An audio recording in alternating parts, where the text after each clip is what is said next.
Assalamualaikum warahmatullahi wabarakatuh.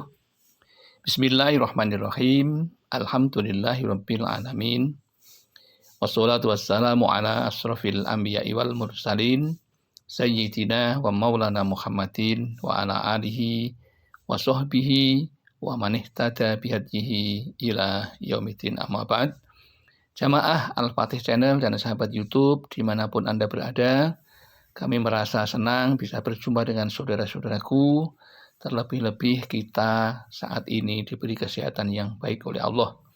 Maka kenikmatan sehat itu mari kita syukuri dengan mengucapkan Alhamdulillahirabbil alamin. Sholawat dan salam semoga tercurah keharibaan baginda Rasulullah, Nabi yang kita cintai dan kita ikuti sunnah-sunnahnya. Selanjutnya izinkan kami untuk berbagi kepada saudara-saudaraku tentang satu amalan yang sering kita kerjakan, yaitu doa. Lantas judulnya, faktor apa yang menyebabkan doa mudah terkabul? Ternyata inilah penyebabnya. Berdoa bagi orang Islam adalah merupakan ibadah yang selalu dikerjakan dimanapun dan kapanpun ia berada. Karena berdoa itu merupakan perintah Allah, dan ketika perintah Allah dilakukan itu merupakan bagian dari ibadah kepada Allah. Seperti yang telah disampaikan oleh Allah, Bismillahirrahmanirrahim, wa qala rabbukum ud'uni astajib lakum.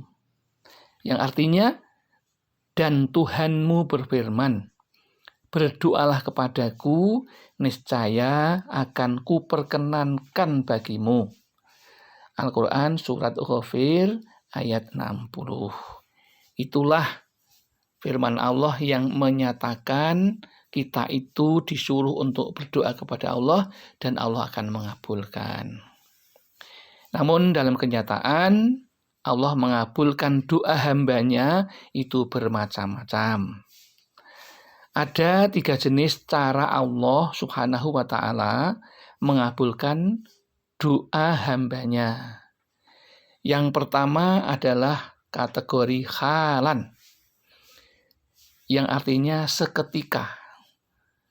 Seketika seorang hamba manusia begitu berdoa langsung diijabah oleh Allah. Apakah ada? Ternyata ada. Salah satu contoh kita ambil dari Nabi Ibrahim. Itu ketika akan dibakar oleh Raja Namrud, maka saat itu pula Nabi Ibrahim berdoa kepada Allah dan seketika itu dikabulkan dan akhirnya Nabi Ibrahim alaihissalam selamat dari pembakaran Raja Namrud. Begitu pula ketika Nabi Musa membelah laut merah ketika dikejar oleh bala tentara Fir'aun. Maka seketika itu doanya dikabulkan oleh Allah dan laut terbelah menjadi jalan yang baik untuk dilalui Nabi Musa alaihissalam dan bala tentaranya.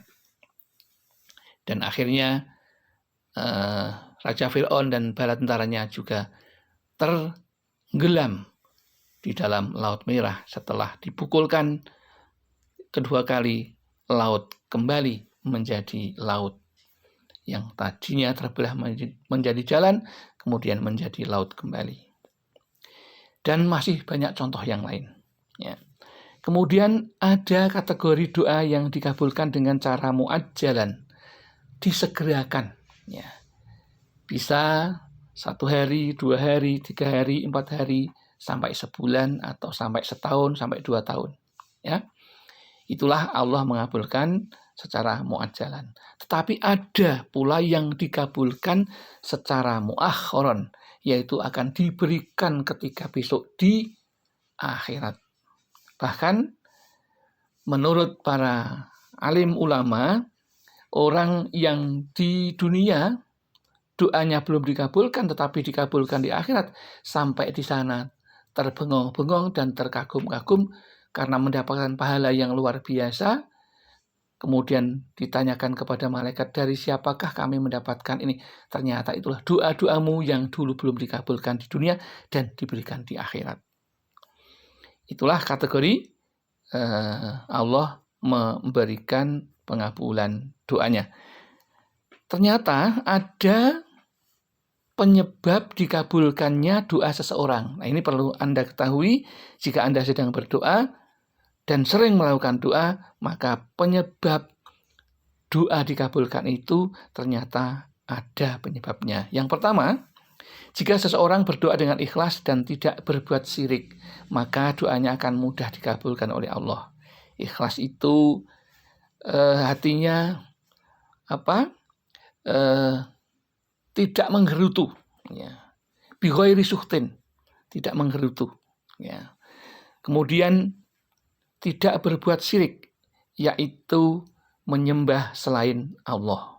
Itu pantangan bagi seseorang yang sedang berdoa.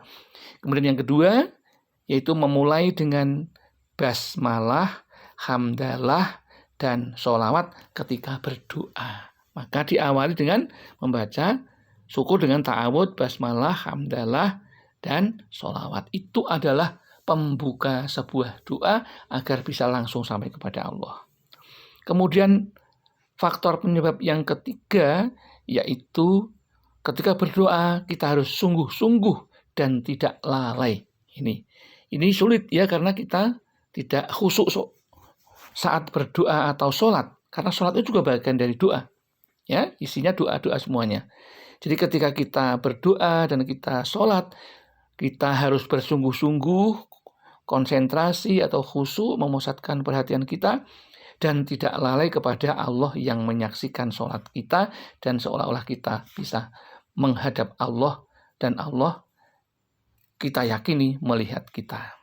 Ya, sehingga lalai ini bisa mulutnya qomat kamit berdoa, tetapi pikirannya melayang ke mana-mana. Kemudian faktor penyebab doa yang mudah terkabul, yaitu yang keempat adalah yakin akan dikabulkan oleh Allah. Jadi doa yang kita panjatkan itu kita yakini 100%, tidak boleh ragu sedikit pun, tidak boleh khawatir dan sebagainya. Atas keyakinan itulah Allah akan mengabulkan doa kita. Jadi itu kita tidak boleh ragu-ragu, harus yakin dengan doa yang kita lakukan. Yang kelima, yaitu memilih waktu dan tempat mustajab, ya. Memilih waktu, bisa selesai sholat fardu, bisa selesai sholat tahajud atau sholat sunnah yang lain di tempat yang mustajab, yaitu di masjid minimal atau musola, atau syukur di tempat-tempat mustajab di dekat Ka'bah, ya, di Masjid Nabawi dan sebagainya. Kemudian yang keenam, meninggalkan makanan, minuman, dan pakaian yang haram, yang diharamkan Allah. Ini juga sulit, tetapi harus kita ambil, bahwa kita sedapat mungkin makanan, minuman, dan pakaian harus halal. Ya, tinggalkan yang haram. Kemudian faktor yang ketujuh, yaitu meninggalkan maksiat dan bertobat tidak akan mengulangi lagi. Ya. Kemudian yang kedelapan, yaitu mengerjakan perintah dan menjauhi larangan Allah atau dengan kategori takwa. Ya, ini adalah penyebab doa mudah terkabul. Kemudian yang faktor yang kesembilan adalah senang memuliakan orang tua dan guru. Ya. Orang tua itu adalah penyebab keridhaan Allah, dan guru adalah penyebab doa kita terkabul karena keberkahan ilmunya. Ya, jadi kalau guru ridho ilmu yang diberikan, maka Allah akan memberikan keridhaan dengan memberikan keberkahan pada ilmunya.